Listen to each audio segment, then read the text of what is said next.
noticed here that the majority of the people have a lot of devotion towards Shiva, but I came from the United States, from South Mississippi, and this yoga is new to me, like 3 months new to me.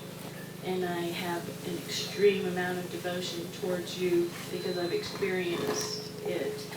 But I don't really feel the devotion towards Shiva. I know we say the mantra, but do we need to have that devotion towards him to progress in the spiritual path? Shiva doesn't need your devotion.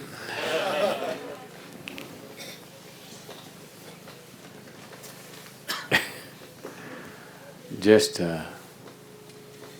yesterday, someone was reading a passage to me from a book written by Friedrich Nietzsche. You heard of him? He's not from Missouri.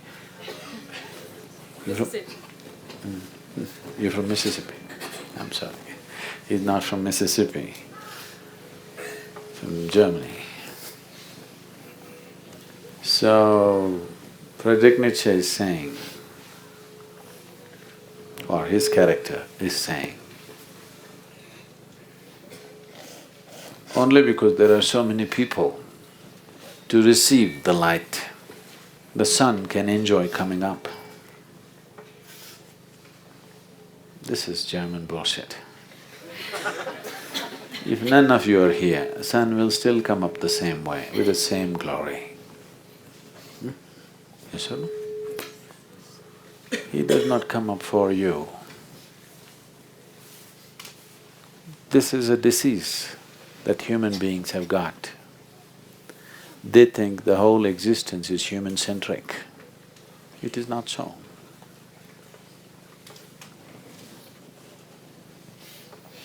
What is here is not human. A tremendous phenomena is happening here, nothing to do with humanity. Well, it has a lot to do with humanity, but it's not of human nature. So Shiva doesn't need your devotion. It is just that if you carry devotion in your heart, what is devotion? Let's look at this. On one level, devotion means a certain sweetness of your heart. It's the best way to be for any human being. If you do not carry this sweetness in your heart, you will be… life will do things to you and you will become bitter. Don't think you can insulate yourself. You can build a home, you can build a family, you can build a huge bank balance, you can be born in Mississippi, but you will not remain insulated. Insulation happens, works only for a certain period of time. After that, one way or the other, life gets you. If there is no sweetness in your heart, you will become bitter, resentful. This has happened to a large segment of humanity. So on one level, devotion means an enduring sweetness of your heart, a kind of sweetness that does not depend on any outside help. Suppose you fall in love with somebody. Does it happen in Mississippi?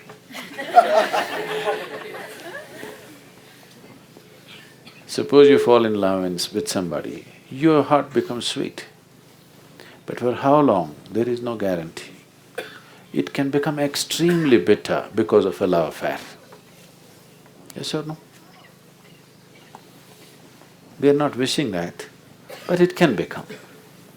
Either because of situations, or because of disease, or because of death, or because of loss, so many ways, or simply because of boredom. The person that you thought was most exciting and fantastic, after a few years you look at them. Did I do this mistake? You can't believe it. So many things can happen. So devotion is an enduring sweetness of heart, does not depend on anybody. So should I be devoted to Shiva?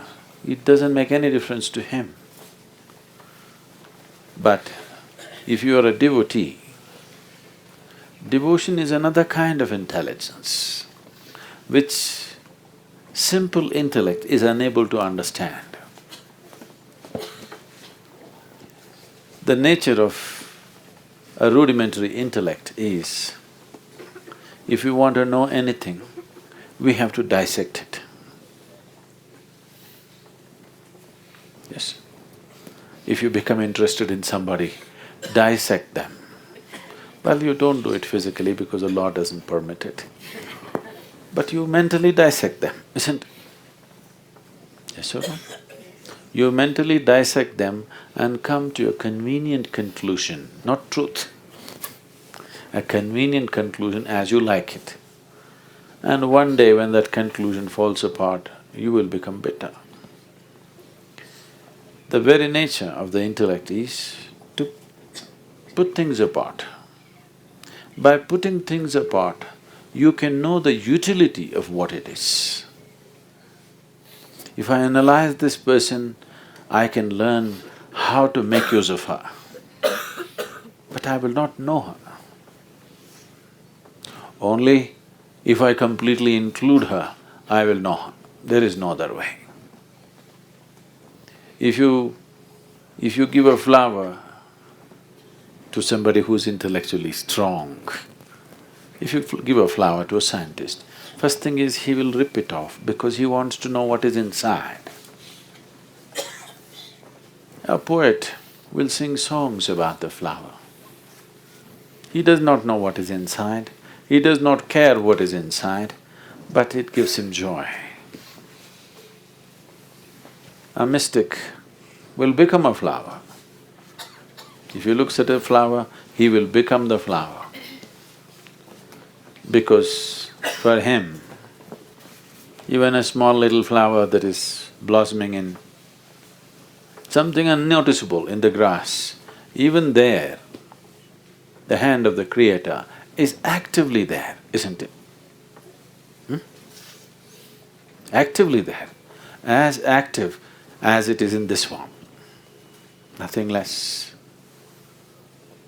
If you pay enough attention to a blade of grass, you will see it has been done with enormous attention.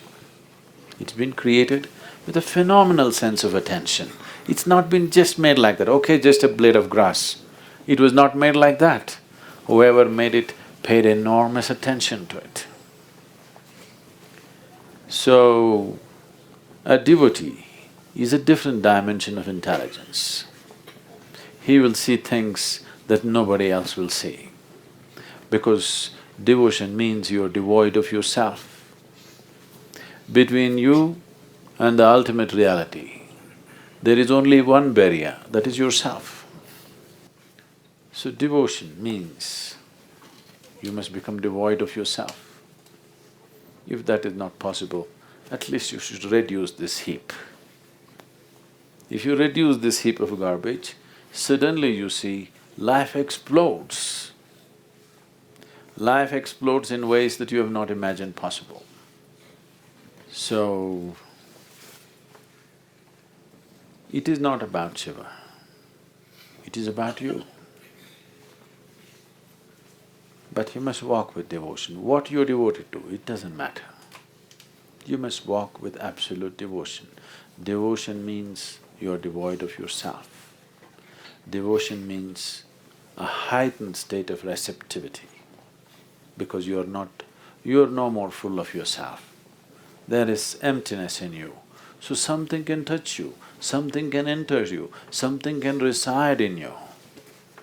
You are looking at everything through your psychological mess, and you understand your intellect as the only intelligence.